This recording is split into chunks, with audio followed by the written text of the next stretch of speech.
বিসমিল্লাহির রহমানির রহিম।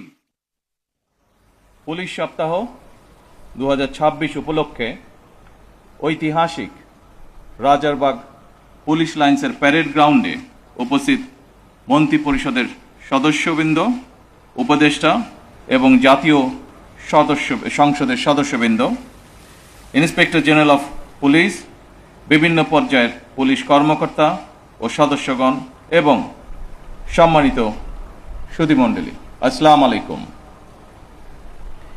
এই সেই ঐতিহাসিক রাজারবাগ পুলিশ লাইন 1971 সালের 25শে মার্চ রাতে, যেখানে ঘুমন্ত পুলিশ সদস্যদের উপরে হানাদার বাহিনী অপারেশন সার্চলাইটের নামে বর্বর হামলা চালিয়ে শত শত পুলিশ সদস্যকে হত্যা করেছিল। আমি আজকের অনুষ্ঠানে প্রথমেই বাংলাদেশের মুক্তিযুদ্ধে পুলিশ শহীদ সকল সদস্যকে শ্রদ্ধা ভরে স্মরণ করছি। শুধুমাত্র স্মরণের মধ্যে দিয়েই আপনাদের আমাদের দায়িত্ব শেষ হয়ে যায় না। বাংলাদেশের স্বাধীনতা অর্জনের জন্য যে সকল শহীদ পুলিশ সদস্য আত্মত্যাগ করেছিলেন, যে কোনো মূল্যে সেই স্বাধীনতা রক্ষা করা আমাদের পবিত্র দায়িত্ব। এই বাংলাদেশে আর কোনো ফ্যাসিবাদ স্বৈরাচার যেন পুলিশ সদস্যদেরকে দেশ এবং জনগণের স্বাধীনতার বিরুদ্ধে ব্যবহার করতে সক্ষম না হয়।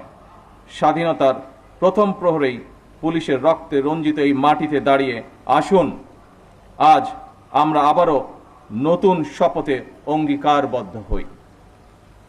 একদিকে বাংলাদেশের স্বাধীনতার পক্ষে চট্টগ্রামে মেজর জিয়ার উই রিভল্ট, অপরদিকে ঢাকায় রাজারবাগ পুলিশের মরণপণ প্রতিরোধ।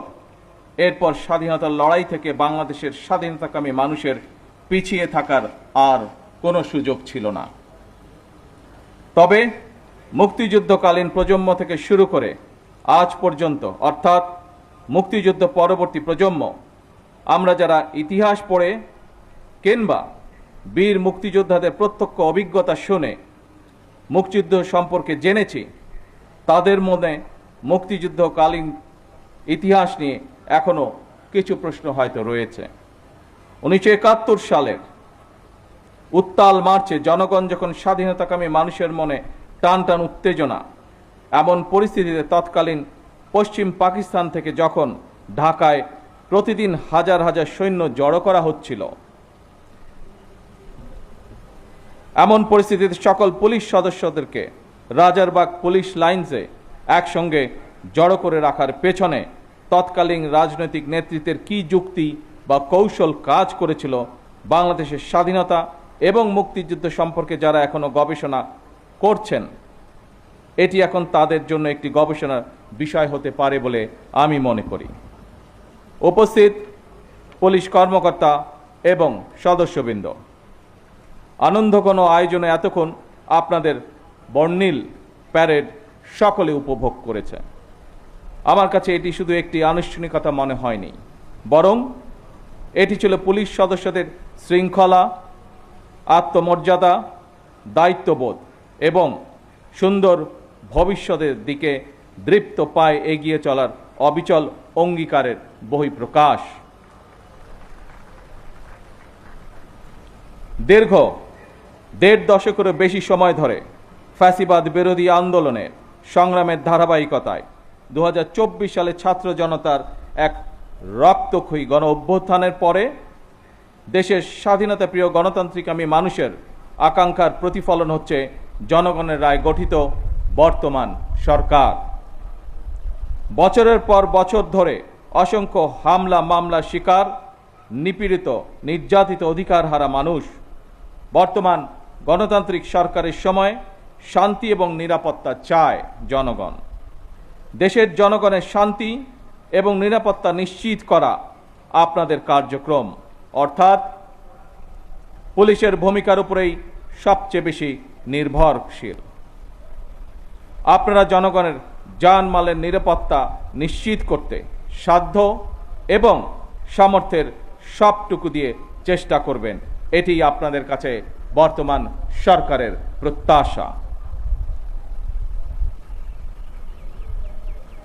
উপস্থিত অফিসার এবং পুলিশ বাহিনীর সদস্যবৃন্দ, ত্রয়োদশ জাতীয় সংসদ নির্বাচন প্রমাণ করেছে বাংলাদেশ পুলিশের পক্ষে দক্ষতা এবং পেশাদারিত্বের সঙ্গে দায়িত্ব পালন সম্ভব।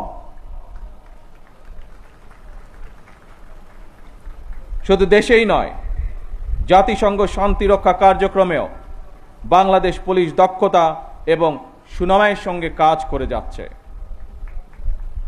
বিশ্বের বিভিন্ন দেশে শান্তি প্রতিষ্ঠা, আইন শৃঙ্খলা রক্ষা এবং মানবাধিকার সুরক্ষায় আমাদের পুলিশ সদস্যরা পেশাদারিত্ব, সাহসিকতা ও মানবিকতার উজ্জ্বল দৃষ্টান্ত স্থাপন করেছেন। জাতিসংঘ শান্তি মিশনে নারী পুলিশ সদস্যদের ভূমিকাও আন্তর্জাতিকভাবে প্রশংসিত হয়েছে। সুতরাং শুধু বিদেশেই নয়, দেশের জনগণের সঙ্গেও পুলিশের মানবিক আচরণ প্রত্যাশিত। এই অনুষ্ঠানে, এই পর্বে কিছু সময় পরেই আমি কল্যাণ প্যারেড অনুষ্ঠানে আপনাদের সঙ্গে যোগ দেব। সেই অনুষ্ঠানে সারা দেশের পুলিশ কর্মকর্তা এবং সদস্যগণ অনলাইনে যুক্ত থাকবেন। সেই অনুষ্ঠানেও আপনাদের সঙ্গে আমি আরও কিছু বক্তব্য উপস্থাপন করব। এই প্যারেডে অংশগ্রহণকারী পুলিশ এবং র্যাবের যেসব কর্মকর্তা এবং সদস্যগণ নিজেদের দক্ষতার প্রমাণ রেখেছেন, যারা এমন একটি মনোমুগ্ধকর আয়োজন সুন্দরভাবে সম্পন্ন করেছেন, আপনাদের প্রত্যেককে ধন্যবাদ এবং অভিনন্দন জানাই।